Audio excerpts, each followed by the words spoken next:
बिस्मिल्लाहिर्रहमानिर्रहीम। अस्सलाम वालेकुम। मेरे चैनल सिदरा की कहानियां में आप सबको खुश आमदीद।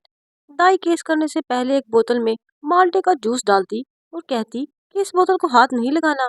वो लेबर रूम में जाने वाली हर हामला औरत को एक बोतल माल्टे का जूस पिलाती और कहती कि इससे बगैर दांत के बच्चा होगा। और वाकई ऐसा होता। मैंने जूस की बोतल बदल दी तो मरीज तड़पने लगी। मैंने डर के मारे वही जूस की बोतल वापस रख दी। एक रोज राज जानने के लिए वो जूस खुद पी लिया। देखा तो मेरा पेट अचानक एक हामला औरत की तरह बढ़ गया। और थोड़ी देर बाद, मेरा नाम निम्रा है। मेरा ताल्लुक एक छोटे से कस्बे से है। मैं यहाँ अपनी माँ के साथ रहती हूँ। मेरी माँ खुद लोगों के घरों में काम करती और मुझे भी करीबी बने एक अस्पताल में काम दिलवा दिया। मेरी ड्यूटी लेबर रूम में और उसके इर्द गिर्द सफाई करने की थी। वहाँ एक उम्र रसीदा दाई थी जो हमेशा ही लेबर रूम में पाई जाती। उस दाई की आदत थी, जो भी हामला औरत लेबर रूम में आती उसे ऑपरेशन से पहले एक बोतल माल्टे का जूस लाजमी पिलाती। मैं हैरान होती कि वो ऐसा क्यों करती है। मुझे आज भी वो दिन याद है जब मैं पहली बार यहाँ आई थी। मुझे इस जगह बेहद खौफ महसूस होता, लेकिन जब महीनों मैं यहाँ के माहौल को समझने लगी तो मुझे लेबर रूम में मौजूद दाई की हरकतों से बड़ा ही ताज्जुब होता। जब भी कोई हामला औरत को लेबर रूम में ले जाते तो वो माल्टे का जूस लाजमी पिलाती। मुझे तजस्सुस होता कि वो ऐसा क्यों करती है, क्योंकि मैंने तो आज तक कभी नहीं देखा। लेबर रूम की सफाई कर रही थी। एक हामला औरत को लेबर रूम में लाया गया जो दर्द में बुरी तरह तड़प रही थी। दाई हमीदा के बारे में ये बात पूरे गांव में मशहूर थी कि वो जिस औरत का भी केस हाथ में लेती हैं वो कामयाब होता है। मुझे उस दाई ने जल्दी से निकाल बाहर किया। मैं बाहर से ही झांकने की कोशिश करने लगी। मैंने देखा कि दाई हमीदा उस हामला औरत की बोतल में माल्टे का जूस डालकर पिला रही है। मुझे हैरत हुई और मैं कश्मकश में गिरी पूरे वार्ड की सफाई करने लगी। और सोचो, पर अब भी वही काबिज थी। कुछ देर बाद लेबर रूम का दरवाजा खुला और दाई हमीदा तौलिया में बच्चा लपेट कर बाहर लाई। उस औरत के घर वाले बहुत खुश थे। दाई ने बच्चा उन्हें थमाया और बताया कि माँ और बच्चा दोनों ठीक है। मैं तो हक्कन बक्कन सी उनकी बात सुन रही थी। फिर कुछ देर पहले तो वो औरत मछली की तरह तड़प रही थी। दर्द के मारे यहाँ तक मेरे कानों ने बखूबी वार्ड बॉय की आवाज़ सुनी, जो साफ लफ्जों में कह रहा था कि इस औरत को डॉक्टर ने जवाब दे दिया है। सब दाई हमीदा को बहुत दुआएं दे रहे थे और उनकी खुशामद कर रहे थे कि अल्लाह ने उनके हाथ में बड़ी शफा रखी है। लेकिन इसके अलावा और भी कुछ बातें थी जो सबकी नज़रों से ओझल थी, जिस तक पहुंचना आसान न था। मैं हैरत ज़दा सी उस औरत की सास को देख रही थी, जो मेरे हाथ पर बच्चे के सर से पैसे वार कर रख रही थी। मैं रात को घर आई तो बहुत खुश भी थी और परेशान भी। अम्मा ने वजह पूछी तो मैंने लगी पटी सारी हकीकत उनको बता दी, क्योंकि मुझे जानना था आखिर इस सब के पीछे मकसद क्या है और क्या राज है। अम्मा मेरी बातों को सुनकर जोर से हंसने लगी और बोली, नम्मो तू तो पागल वागल हो गई है। तुझे पता भी है तू क्या बोल रही है? ऐसा कहीं सुना है तूने कि माल्टे का जूस पिलाते ही ऑपरेशन से पहले? पगली, तूने कुछ गलत देखा होगा। अपना ध्यान अपने काम की तरफ रख, इधर उधर की बातों में नहीं। मुझे अम्मा की बातों पे दुख हुआ, क्योंकि वो मेरी बात का यकीन नहीं कर रही थी। मैं अपने कमरे में आई और सब बातों के बारे में सोचने लगी कि आखिर ऐसा क्या था उस माल्टे के जूस में जो दाई हमीदा उसे इतना छुपा कर रखती। अगली सुबह जल्दी अस्पताल जाने के लिए जब मैं बेदार हुई तो मैं चाहती थी कि मैं जल्दी अस्पताल जाऊं और उस माल्टे के जूस की बोतल का पता लगाऊं। मैं हॉस्पिटल आई तो पूरे अस्पताल में सन्नाटा था। मैं सीधा डरती डरती लेबर रूम में चली आई। जो ही सामने देखा तो मेरी आंखें हैरत से फटी की फटी रह गई, क्योंकि मेरे बिल्कुल सामने ही दाई हमीदा खड़ी माल्टे का जूस बोतल में डाल रही थी। आज तो मुझे अपनी शामत आती महसूस हुई। वो तो मुझसे पहले ही खार खाती थी। अगर उसने देख लिया। मैं उल्टे पांव वहां से वापस आने लगी जब पीछे से उनकी आवाज आई, लड़की तुम बाज नहीं आओगी? बता जरा इस वक्त क्या लेने आई हो? यहाँ अगर इस तरह चलता रहा तो बगैर एक लम्हा जाया किए तो मैं बाहर का रास्ता दिखाऊंगी। आखिर क्यों करती हो तुम मेरी जासूसी? क्या मकसद है तुम्हारा? तुम यहाँ काम करने आती हो तो काम से मतलब रखा करो, वरना नौकरी से भी हाथ धो बैठोगी। उनकी बात पर मेरा हाल खुश्क पड़ गया। यानी वो पहले भी मुझे देख चुकी थी। मैंने उनसे माफी मांगी और लेबर रूम से बाहर आकर सांस लेने लगी। उफ! दाई हमीदा की आंखों में कितना ठटका देने वाला तासुर था। जरूर कुछ ना कुछ तो घपला है, वरना इतनी पर्दापोशी आखिर किस बात की है? बस अब मैं परेशान इसी बात पे थी कि किसी तरह वो जूस मेरे हाथ लगे। मैं अपना काम बेदिली से कर रही थी और मेरी नजरें लेबर रूम पर टिकी थी। जहन में बस यही सोच थी कि किसी तरह वो माल्टे का जूस हासिल करना है, जो हमीदा दाई सबसे अब तक छुपाती आई थी। मैं काम से फारिग हुई तब हमीदा दाई को किसी काम से घर जाना पड़ा और अपनी जगह वो एक वार्ड बॉय को बिठा गई कि अगर कोई केस आ जाए तो फौरन से पहले मुझे इत्तला कर देना। मुझे उसके जाने से बेहद खुशी हुई कि चलो अब मैं अपना काम आसानी से कर सकती हूँ। मैं लेबर रूम में गई और जाकर उस वार्ड बॉय को किसी काम से बाहर भेज दिया। उसके जाते ही मैंने पूरे कमरे में नजरें दौड़ाई कि कौन सी ऐसी जगह है जहाँ दाई हमीदा वो जूस की बोतल छुपाती है। मैंने एक एक चीज को देखा तो टेबल के नीचे एक कैबिनेट बना था। मुझे पक्का यकीन था कि जूस इसी कैबिनेट में होगा। मैंने जैसे ही वो कैबिनेट खोला उसमें दो बोतलें माल्टे के जूस की रखी हुई थी। शायद वो किसी हामला के लिए तैयार की गई थी। मैंने दोनों बोतलें उठाई और बैठ गई। मैं अकलौती थी, मेरा कोई भाई बहन नहीं था। वो बोतल देखकर मैंने अपनी अकल के मुताबिक सोचा कि क्यों ना मैं भी इस जूस को पी लूं। मेरे पास भी भाई होगा और मैं उसे भी प्यार करूंगी। ये सोच आते ही मैंने वो जूस की बोतल खोली और एक घूंट भरी। मुझे उस जूस का जायका बहुत अच्छा लगा। मैंने वो दोनों बोतलें जूस की पी ली और उनकी जगह माल्टे का जूस भरकर वैसे ही रख दिया ताकि हमीदा दाई को शक ना हो। मेरी जबान को उस जूस का जायका बड़ा ही भाया था। मैंने अम्मा को इसके बारे में कुछ ना बताया। अब तो मेरी आदत बन चुकी थी। मैं हर रोज हमीदा दाई का बना हुआ माल्टे का जूस चुरा कर खुद पीती और उसकी जगह दूसरा माल्टे का जूस भर के रख देती। मुझे बहुत पसंद था वो जूस। दिल करता था कि बस पीती जाऊं। 2 दिन बाद घर भी लाई और कमरा बंद करके पीने लगी। मुझे बस उस दिन का इंतजार था जब मुझे भी भाई होता। मुझे बेहद खुशी होती कि अब मैं अकेले नहीं रहूंगी। मुझे जूस पीते 2 महीने हो चुके थे और अब मुझे अपना पेट भी थोड़ा भरता हुआ महसूस हुआ। मैं आईने के सामने खड़ी हुई और अपने पेट पर हाथ फेरने लगी। मुझसे खुशी संभाली नहीं जा रही थी, लेकिन अक्सर मुझे भी हल्का सा पेट दर्द महसूस होता। मैं नज़रअंदाज कर देती। मुझे बस अपने भाई को दुनिया में जाना था। मेरी अम्मा भी मुझसे परेशान थी क्योंकि अब मैं ज़्यादातर वक्त अकेली अपने कमरे में गुजारती थी। अगर अम्मा किसी काम का कहती तो मैं इनकार कर देती कि अम्मा मेरी तबीयत ठीक नहीं। अम्मा मेरी वजह से बहुत अफसरदा रहने लगी। काम पर भी अब मैं जाती तो 5 माह यूं ही बीत गए, पता न चला। असल क़यामत तो तब टूटी जब अम्मा ने मेरा दिन ब दिन बढ़ता पेट देखा। 5 महीने में ही मेरा पेट हामला औरत की तरह बढ़ चुका था। अम्मा ने मुझे बहुत मारा और बोली, ना मुराद, कहाँ मुंह काला करके आई है? ये सब क्या है? अम्मा अपना सर पीटते हुए रोने लगी। मैं अम्मा की बातों पर डर गई। मैंने तो कुछ गलत नहीं किया था, पर अम्मा की परेशानी देखकर मैं भी परेशान हुई। मुझे बहुत दुख हुआ। अम्मा को रोता देखकर अम्मा आप मुझे कहीं आने जाने नहीं देती और कमरे में बंद कर देती। खाना भी कमरे में भेज देती। मेरी जिंदगी अजाब होकर रह गई। एक दिन मामूल के मुताबिक मैं अपने कमरे में बंद थी। अम्मा भी काम पर गई हुई थी। अचानक ही दरवाजे पर दस्तक होने लगी। मैं हैरान हुई कि इस वक्त कौन हो सकता है।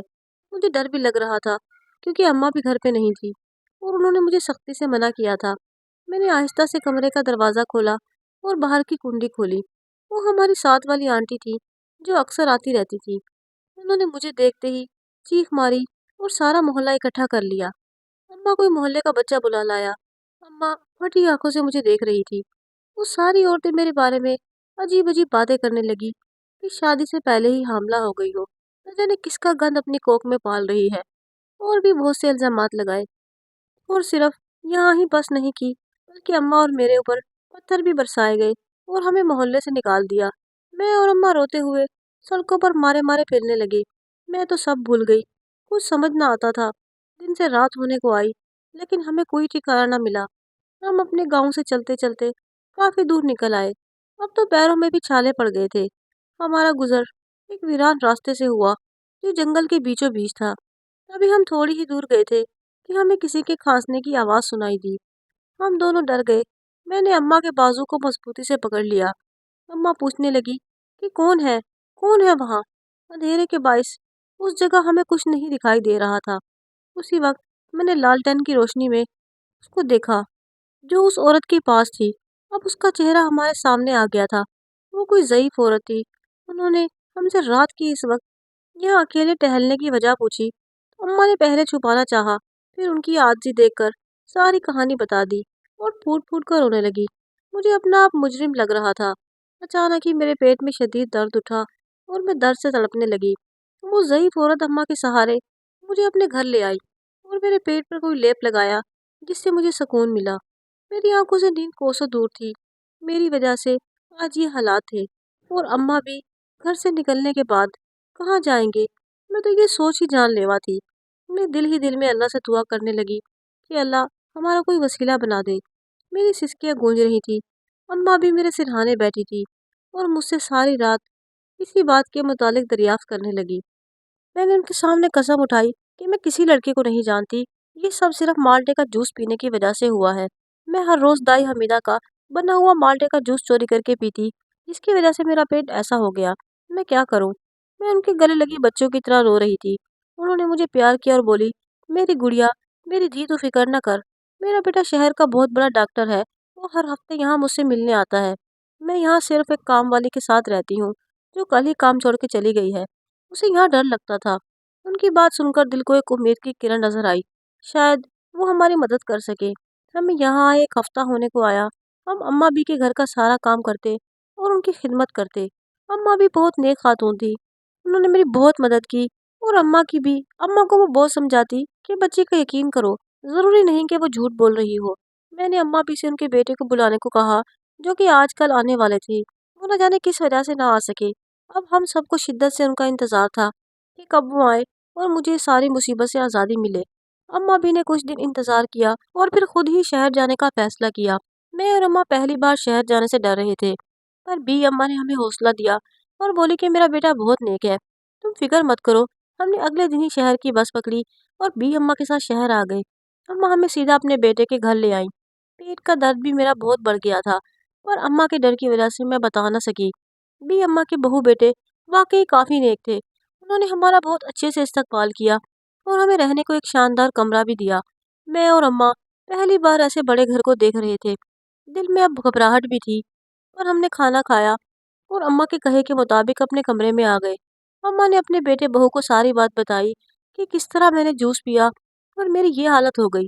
उनका बेटा डॉक्टर होने के बावजूद अम्मा की बात पर शजदा रह गया कि ऐसा कैसे हो सकता है, कोई माल्टे के जूस से हमला कैसे हो सकता है।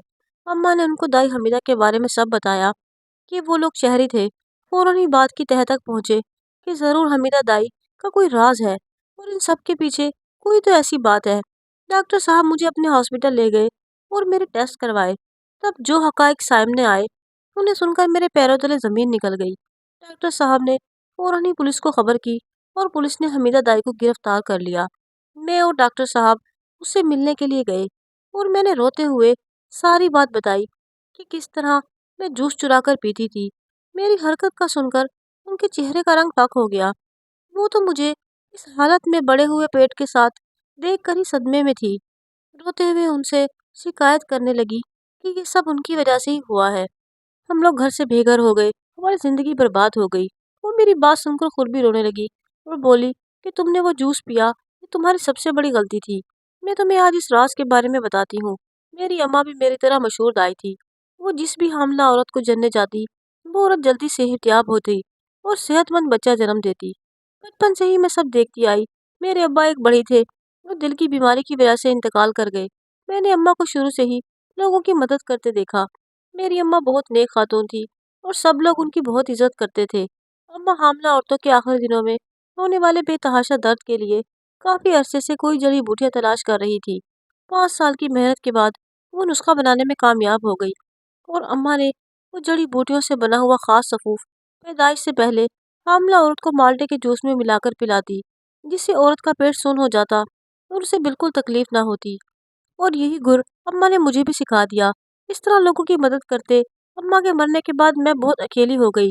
मैंने भी बचपन से ही अम्मा को काम करते देखा था। तभी मैंने सोचा कि क्यों ना मैं भी ये नेक काम करूं और लोगों की दुआएं लूं। मुझे ये काम करते हुए 30 साल गुजर गए हैं। मैंने हमेशा सबकी नजरों से छुपाकर जूस की बोतल में रखती, ताकि कहीं किसी वजह से किसी को नुकसान ना पहुंचे। लेकिन तुम भी अपने नाम की एक थी। तुमने मेरे राज से पर्दा उठाने की ठानी। जिस रात तुमने मुझे सामला को जूस पिलाते देखा, उसी रात से मुझे तुम पर शक हो गया था। अब तुम जरूर अपना दिमाग चलाओगी। इसीलिए उस दिन मैं तुमसे पहले अस्पताल आई और तुम्हारे आने से पहले ही बोतलें छुपा दी। लेकिन तुम अपने नाम की एक निकली और वार्ड बॉय को चुकमा देकर माल्टे की जूस की बोतल चुरा ली। लेकिन मुझे ये अंदाजा नहीं था कि तुम उस जूस को पी लोगी। मैं इन्हीं महीनों अपने खालाजाद के घर जाना पड़ा। बच्चे की पैदाइश के लिए उसका कोई न था। मैंने सहारा दिया और उसका ख्याल रखा। जब मैं वापस आई तो वहां तुम्हारे ना आने की वजह पता चली, जिसे सुनकर मेरी जान ही निकल गई। میں تو ابھی اسی صدمے سے باہر ہی نہ نکلی تھی کہ پولیس مجھے پکڑ کر یہاں لے آئی۔ آخر میں بولتے ہوئے اس کی آواز بھاری ہو گئی۔ میں ابھی اپنی غلطی پر جی بھر کر شرمندہ ہوئی کہ میری چھوٹی سی نادانی نے میری زندگی کو کس دوراہے پر لا کر کھڑا کر دیا جہاں سے واپسی کا راستہ نہ تھا۔ یہ دائی حمیدہ کی بات بالکل جائز لگی۔ وہ تو ہمیشہ مجھے ان جوس کی بوتلوں سے دور رکھنے کی کوشش کرتی، لیکن میں اپنے تجسس کے ہاتھوں مجبور تھی۔ میں نے خسارے کا سودا کر ڈالا اور بنا کسی بات کو سوچے وہ جوس پی لیا۔ مجھے اپنا آپ ایسا لگا جیسے کسی نے گلے پر تلوار لٹکا دی ہو۔ میں نے آنسو کا گولا حلق میں اتارا اور اماں بی کے بیٹے سے حمیدہ دائی کو چھوڑنے کا کہا، کیونکہ وہ بالکل بے قصور تھیں۔ انہوں نے بس نیکی کی اور ان کو یہ صلہ ملا۔ میں نے ان سے معافی مانگی تو وہ بھی رونے لگی۔ ڈاکٹر صاحب نے مجھے ساتھ لیا اور گھر آ گئے۔ انہوں نے اماں کو بتایا کہ میں حاملہ نہیں، بلکہ ان کی جڑی بوٹیوں کے اثر کی وجہ سے میرا پیٹ بڑھ گیا ہے اور میرے پیٹ میں چھوٹی چھوٹی گٹھلیاں بن گئی ہیں جن کا علاج ممکن ہے۔ یہ بات سن کے سب کے چہروں پر مسکراہٹ پھیل گئی۔ اماں اپنے رب کے آگے سجدہ کرنے چلی گئی۔ میں نے بھی وضو کیا اور اللہ سے اپنی تمام نادانیوں کی معافی مانگی۔ آج میری ہی وجہ سے میری ماں کی زندگی بھی تباہ برباد ہو کر رہ گئی تھی۔ سب بہت بہتر ہو گیا۔ دائی حمیدہ واپس گاؤں جا چکی تھی۔ ہم نے روکنا چاہا پر انہوں نے بتایا کہ وہ صرف لوگوں کی خدمت کے لیے جیتی ہیں، بس یہی ان کی زندگی کا مقصد ہے۔ وہ جا چکی تھی اور یہ اگلے دن کی بات ہے جب میں فجر کی نماز کے بعد اماں کو بلانے کے لیے کمرے میں آئی۔ میں نے اماں کو آوازیں دی لیکن اماں نہ جاگی۔ مجھے تشویش ہونے لگی۔ میں نے اماں کو ہلایا اور جو میری آنکھوں نے دیکھا اسے دیکھ کر میری چیخ نکل گئی۔ اماں کی آنکھیں کھلی کی کھلی تھی۔ وہ مجھے تنہا چھوڑ کر جا چکی تھی۔ میری چیخیں سن کر سب بھاگتے ہوئے کمرے میں آئے اور ڈاکٹر صاحب نے اماں کو چیک کیا۔ ان کی تصدیق نے میرے پیروں تلے زمین کھسکائی اور سر سے آسمان چھین لیا۔ میری آہوں اور سسکیوں سے سارا گھر گونج اٹھا تھا۔ ساری زندگی میری ماں نے دکھ دیکھے، شوہر کے، بیٹی کے، اور اب جب زندگی نے خوشیاں دکھائی تھی تو سب سے بڑا سہارا میرا ساتھ چھوڑ کر جا چکا تھا۔ مجھے کسی طور پر بھی صبر نہیں آ رہا تھا۔ اماں کی تدفین ہو چکی تھی اور آج میں بھری دنیا میں اکیلی رہ گئی تھی۔ کبھی کبھی ہماری کی گئی چھوٹی سی غلطی جان کا ببال بن جاتی ہے۔ ہر چمکتی ہوئی چیز سونا نہیں ہوتی۔ ضروری نہیں کہ اگر کوئی چیز کسی کو فائدہ دے رہی ہے تو آپ کو بھی دے۔ آسانی سے کچھ بھی حاصل نہیں ہوتا۔ کسی چیز کو حد سے زیادہ جاننے کا تجسس آپ کو بہت مہنگا پڑ سکتا ہے۔ مجھے امید ہے کہ آپ کو یہ کہانی اچھی لگی ہوگی۔ کہانی اچھی لگی ہو تو میرے چینل سدرا کی کہانیاں کو ضرور سبسکرائب کریں۔ میں انشاءاللہ ایک نئی کہانی کے ساتھ کل پھر سے حاضر ہوں گی۔ تب تک کے لیے اللہ حافظ۔